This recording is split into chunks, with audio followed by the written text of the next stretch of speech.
Hare Krishna. So welcome to Gita 365, the complete Bhagavad Gita study course. तो पिछले session में हम लोग दूसरा अध्याय का श्लोक संख्या 18 तक पढ़े थे। आज पढ़ेंगे श्लोक संख्या 19 और 20। तो आइए पढ़ते हैं श्लोक संख्या 19। ययनाम वेत्ति हन्ताराम यश्चैनाम मन्नते हतम् उभौ तो न विजानीत नायम हन्ति न हन्नते। तो इस श्लोक में भगवान कृष्ण कह रहे हैं कि जो व्यक्ति सोचता है या बोलता है कि ये जो आत्मा है, कोई एक आत्मा को वध कर दिया, मार दिया, या आत्मा मर गया, तो ऐसा अगर कोई सोचता है तो वो व्यक्ति अज्ञानता में है, उसका ज्ञान नहीं है। क्योंकि भगवान ऑलरेडी बताया कि ज्ञान क्या है, असली ज्ञान क्या है। हमने पिछले दो श्लोक में देखा था कि एक तो ये शरीर जो है वो जो अशाश्वत है, ये शरीर कभी हमेशा रहेगा नहीं, और दूसरा ये जो आत्मा है वो कभी जो है खत्म नहीं होंगे, वो हमेशा एग्जिस्ट करेंगे। तो जो अगर कहता है कि वो व्यक्ति जो है खत्म हो गया, वो मार दिया गया, तो वो क्या वास्तव में अज्ञानता में, उसको वो ज्ञान नहीं है। तो श्रील प्रभुपाद तात्पर्य में बताते हैं कि अगर कोई व्यक्ति, जैसे हम व्यवहारिक जीवन में हम बोलते हैं कि उन्होंने उसको हत्या कर दिया, तो अगर कोई व्यक्ति जैसे शस्त्र से किसी को प्रहार करता है, किसी को मारता है, तो वास्तव में क्या होता है, उस व्यक्ति का आत्मा को मार नहीं पाता है, आत्मा उसमें उस शस्त्र जो है आत्मा को टच नहीं कर पाता है, आत्मा को काट नहीं पाता है, वो शरीर को काट देता है, शरीर नष्ट हो जाता है और शरीर का एक तरह से खत्म हो जाता है, जिसको हम कहते हैं मृत्यु। लेकिन वो आत्मा को कुछ टच नहीं कर सकता। आत्मा का जो एग्जिस्टेंस है, चाहे कितना भी शस्त्र से कुछ वो करे, आत्मा को कुछ कर नहीं सकता। तो ये कह रहे हैं प्रभुपाद कि जो भी कोई मारता है, कुछ भी करता है, तो ये शरीर का नष्ट होएगा, लेकिन आत्मा को कोई जो है नुकसान नहीं पहुंच सकता है। तो कोई व्यक्ति आत्मा को किसी प्रकार से नुकसान नहीं पहुंचा सकता है। तो फिर प्रभुपाद कह रहे हैं कि इसका मतलब ये नहीं है कि हम जो है हत्या करते चले जाएं लोगों को, क्या रे हत्या करने का मतलब आत्मा तो का नुकसान नहीं होगा तो हम हत्या करें। हम अपनी खुशी के लिए या अपनी किसी भी कारण से, हम अपनी इच्छा से मन किया तो हम किसी को वध कर दें, ऐसा नहीं है, क्योंकि ये जो है फिर पाप हो जाएगा। अगर अपने मन से हम करेंगे तो पाप हो जाएगा। तो प्रभुपाद कहते हैं कि वैदिक नियम जो है वो ये वैदिक इंजंक्शन, वैदिक रूल्स दिया हुआ है कि मां हिंसात सर्वभूतानि, कि सारे प्रकार के जीव, केवल मनुष्य नहीं, हर प्रकार के जीवों को कभी हिंसा नहीं करना चाहिए, किसी को कष्ट नहीं देना चाहिए, ये वैदिक नियम है। तो जनरली लोग क्या करते हैं, लोग अपनी स्वार्थ के लिए कभी कभी शास्त्र का भी मिस इंटरप्रेट करते हैं और उसको मिस यूज करते हैं।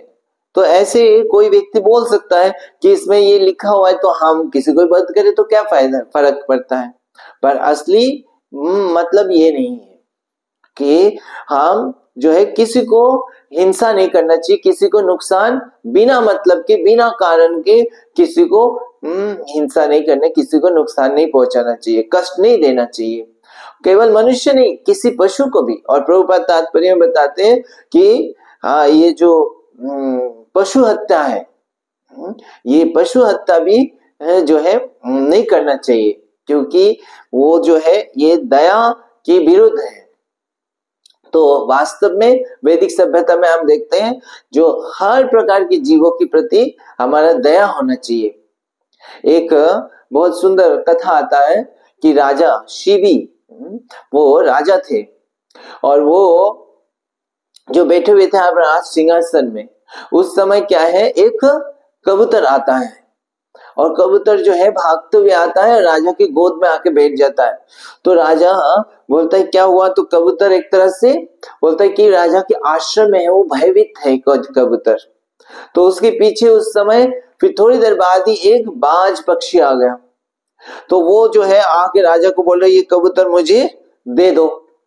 तो राजा बोलते नहीं, मैं दे नहीं सकता, क्योंकि वो मेरे आश्रय में आया हुआ है, मैं नहीं दे सकता। तो बाज पक्षी कहता है कि नहीं, ये मेरा भोजन है और मुझे तो भोजन चाहिए। तो लेकिन फिर भी राजा जब नहीं दे रहे तो बाज पक्षी कहता है कि फिर मेरा भोजन दो, मुझे मांस चाहिए। तो फिर तुम अपने शरीर से तुम उतना मांस दे दो, इस कबूतर के जितना वजन है उतना वजन के तुम मांस दे दो। अब तुम्हारे पास चॉइस है, आइदर तुम अपने शरीर से मांस दे दो, नहीं तो इस कबूतर को दे दो। तो राजा बोलता है कि मैं अपनी शरीर से दे सकता हूं कि, लेकिन फिर भी कबूतर को नहीं दे सकता क्योंकि वो मेरे आश्रय में आया हुआ है। तो फिर राजा जो है अपनी वजन, कबूतर के वजन के मांस देने के लिए तैयार हो गया। और उस समय फिर जो बाज पक्षी जो वास्तव में धर्मराज थे, वो राजा का परीक्षा ले रहे थे और वो जो है बोले कि बहुत प्रसन्न हुए कि ऐसा ही होना चाहिए। मनुष्य को क्या करना चाहिए? उसके हृदय में दया होना चाहिए। जो पशु पक्षी जो वास्तव में निम्न स्पीशीज में है, उनके योनि निम्न है और वो मनुष्य के आश्रय में है, तो मनुष्य को चाहिए उनको प्रोटेक्ट करे। जैसे गाय हो गया, जो है जो भी पशु है उनको पालन करते हैं, और पशु जो है वो सोचता है कि वो मनुष्य वो मेरे प्रभु है, वो मेरे रक्षा करेगा, तो मनुष्य को रक्षा करना चाहिए। लेकिन हम लोग क्या करते हैं? लोग क्या करते हैं? वो अपनी जीवा के लिए, अपने अच्छा भोजन के लिए वो क्या करते हैं? उस पशु को वध कर देते हैं। तो आप सोचिए पशु को कितना दुख होता होगा। तो इस तरह से पशु हत्या चलता है। वो इसी प्रकार मान लीजिए जैसे मरीज जो है वो डॉक्टर के पास जाता है और डॉक्टर ऑपरेशन करता है, तो मरीज को पूरा फेथ होता है कि ये डॉक्टर मेरा ऑपरेशन कर रहा है, डॉक्टर मेरा ठीक करेगा, और वो कुछ प्रोटेस्ट नहीं करता है। कर नहीं सकता उस समय ऑपरेशन थिएटर में, वो कुछ प्रोटेस्ट नहीं कर सकता है, डॉक्टर के हवाले में है पूरा। लेकिन डॉक्टर के पास चाकू होता है, सब कुछ होता है, पावर होता है। लेकिन डॉक्टर अगर उस समय कुछ गलत कर दे, उसकी इंटेंशन गलत है, कुछ अपने मन से कुछ कर दे, तो वो डॉक्टर कहलाएगा? वो सबसे कठोरता का प्रदर्शन हो जाएगा। तो उसी प्रकार जो पशु पक्षी है वो मनुष्य के आश्रय में है और मनुष्य को क्या है? उनको प्रोटेक्ट करना चाहिए। लेकिन अगर मनुष्य जो है उसको हत्या कर देते तो उसी प्रकार से है। तो श्रील प्रभुपाद कहते हैं कि इसका मतलब ये जो इस श्लोक का ये मतलब नहीं है कि हम पशु हत्या कर दें। तो हम अपने मन से हम किसी शरीर का वध नहीं कर सकते, क्योंकि जो भी शरीर है ये भगवान के द्वारा दिया गया है, वो पर्टिकुलर कार्य के लिए दिया गया है। तो उस शरीर का जो है आदर करना चाहिए, केयर करना चाहिए। लेकिन जब यहाँ पे अर्जुन की जो बात आ रही है, यहाँ पे उस धर्म की रक्षा के लिए अर्जुन को यहाँ पे वध करना आवश्यक है। वो धर्म की स्थापन के लिए, धर्म की रक्षा के लिए, रिलीजियस कॉज के लिए उनको करना है। तो वो वहां पे पाप नहीं होगा उनका। जैसे एक देश में जो सिपाही होते हैं, आर्मी होते हैं, फौजी जो है वो बॉर्डर में खड़े होते हैं और वहां पे वो क्या करते हैं? जो देश को आक्रमण करने वाले होते हैं, जो देश के शत्रु है, वो जब आक्रमण करते हैं तो उनको क्या करता है? वो वध करता है। तो उनको काउंटर करके उनको वध करता है। तो ऐसे केस में वो जब वध करते हैं उनको, शत्रु को, और देश को प्रोटेक्ट करते हैं आक्रमण से, तो ऐसे फौजी को जो है, आर्मी को क्या मिलता है? पुरस्कार मिलता है, क्योंकि उन्होंने देश का रक्षा किया है।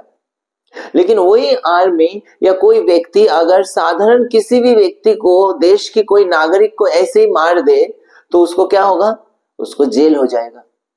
उसको कहाँ पुरस्कार मिलेगा? उसको जेल हो जाएगा। तो मारना तो है, दोनों ही मारना है, लेकिन कॉज जो है वो इम्पोर्टेंट है कि किस कारण से मारा है। तो वहां पे देश की रक्षा के लिए वो वध कर रहा है, देश के सारे नागरिकों को रक्षा करने के लिए, और तो उस कारण से कर रहा है और देश के ऑर्डर के हिसाब से कर रहा है, लेकिन गवर्नमेंट के ऑर्डर से कर रहा है। लेकिन अगर कोई अपने मन से कर दे किसी नागरिक का, तो वो क्या हो गया, अपनी इच्छा की पूर्ति के लिए वो किसी को वध कर दिया, तो वो जो है पाप हो जाएगा। तो सिमिलरली यहाँ पे अर्जुन को ये भगवान के ऑर्डर के अनुसार ये धर्म की रक्षा के लिए जो है उनको इस जो ऑपोजिट पार्टी जो उनके रिश्तेदार उनको वध करना है। लेकिन वो क्या है, अगर अर्जुन वध करेंगे भी तो उनका शरीर का वध होगा, उनका वध नहीं होगा। ठीक है, तो चलिए अगले श्लोक पढ़ते हैं, श्लोक संख्या 20। ना जायते म्रियते वा कदाचित् नायं भूत्वा भविता वा न भूयः अजनित्य शाश्वतयं पुराण न हन्यते हन्यमाने शरीरे। तो यहाँ पे इस श्लोक में भगवान कह रहे हैं कि जो आत्मा है वो क्या है, वो कभी जन्म नहीं लेता है। ना जायते म्रियते, उसका कभी जन्म नहीं होता, उसका कभी मृत्यु नहीं होता है। ना भूता भविता वा न भूय, वो कभी ऐसा उसका उद्गम कभी नहीं हुआ, कभी वो ऐसा नहीं होगा कि आगे कभी एग्जिस्ट नहीं करेगा। तो ये अज, वो कभी जन्म नहीं लेता, शाश्वत अयम पुराण, ये हमें बहुत पुराने समय से ये आत्मा है। ठीक है, कब से ये एग्जिस्ट कर रहा है, इसका कोई आंसर नहीं है, क्योंकि ये एवर एग्जिस्टिंग सनातन, सनातन का मतलब है कि इसका कोई आदि नहीं है, अनादि, इसका कोई आदि होगा जिसका, तो उसका अंत होगा। तो जैसे शरीर का आदि होता है, जन्म होता है, तो उसका मृत्यु होगा। तो जन्म से पहले वो एग्जिस्ट नहीं करता था, जन्म के बाद एग्जिस्ट कर रहा है, और मृत्यु के बाद फिर एग्जिस्ट नहीं करेगा। तो ये शरीर हो गया। लेकिन आत्मा की ऐसा नहीं है, वो सनातन है, तो वो वाला पॉइंट आता ही नहीं है। हम इस संसार में जो भी एक्सपीरियंस करते हैं वो सारे टेम्पररी है, तो इसीलिए हमें लगता है कभी तो स्टार्ट हुआ होगा। लेकिन हम जो आध्यात्मिक जगत में ये सब सनातन है, ऐसे कोई बात ही नहीं आती कि कब स्टार्ट हुआ, ये हमेशा के लिए रहा है। तो इसीलिए कह रहे हैं कि आत्मा का कोई जन्म नहीं होता, आत्मा का कोई मृत्यु नहीं होगा। तो जो शरीर है, प्रभुपाद तात्पर्य में बता रहे हैं कि इस शरीर में क्या होता है, 6 प्रकार के बदलाव आती है, चेंज होता है।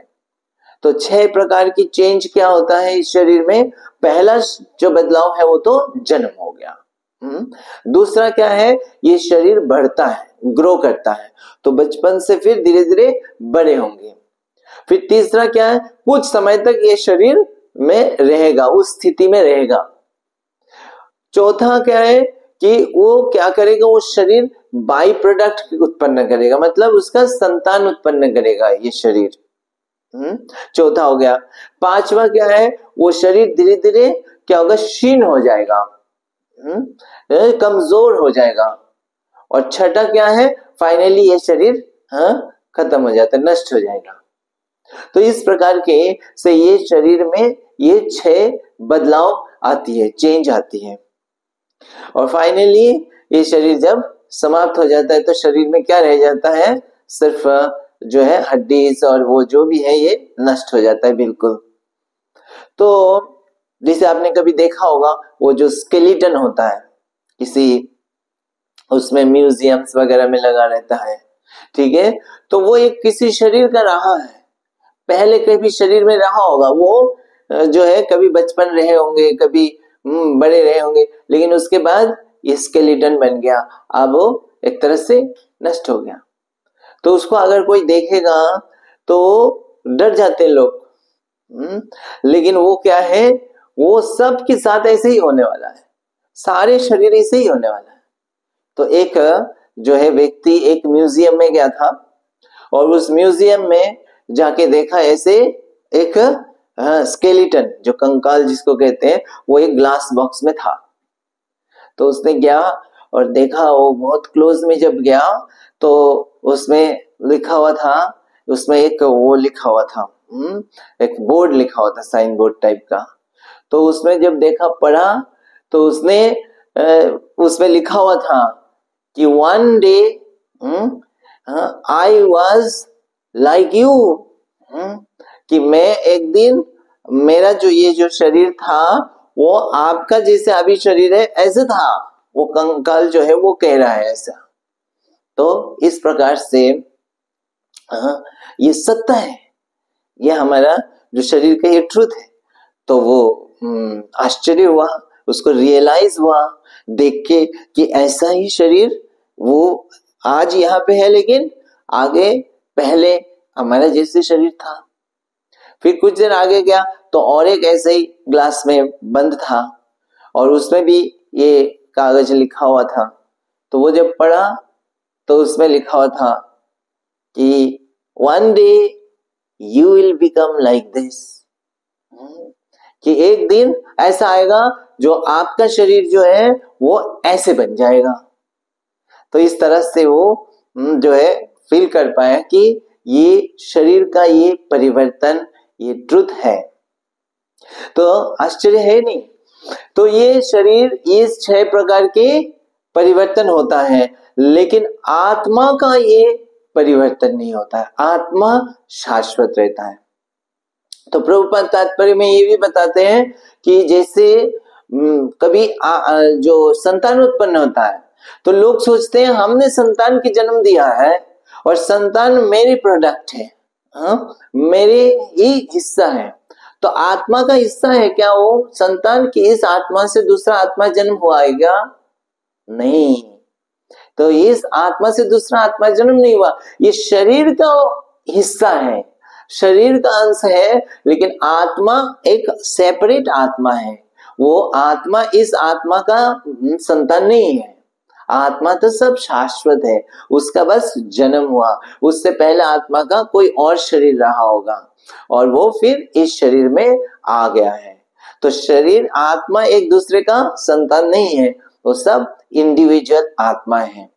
और ये क्योंकि शरीर का अंश है तो हमें लगता है हमारा संतान है ऐसा। और फिर प्रभुपाद बताते हैं कि इस शरीर में जो आत्मा रहता है तो आत्मा के साथ साथ क्या रहते हैं? परमात्मा रहते हैं। तो आत्मा और परमात्मा दोनों ही इस शरीर में रहते हैं। और परमात्मा कौन है? भगवान है। तो हमने पहले भी एक बार चर्चा किया और अगली में श्लोकों में भी आएगा, इसका विशेष वर्णन आएगा।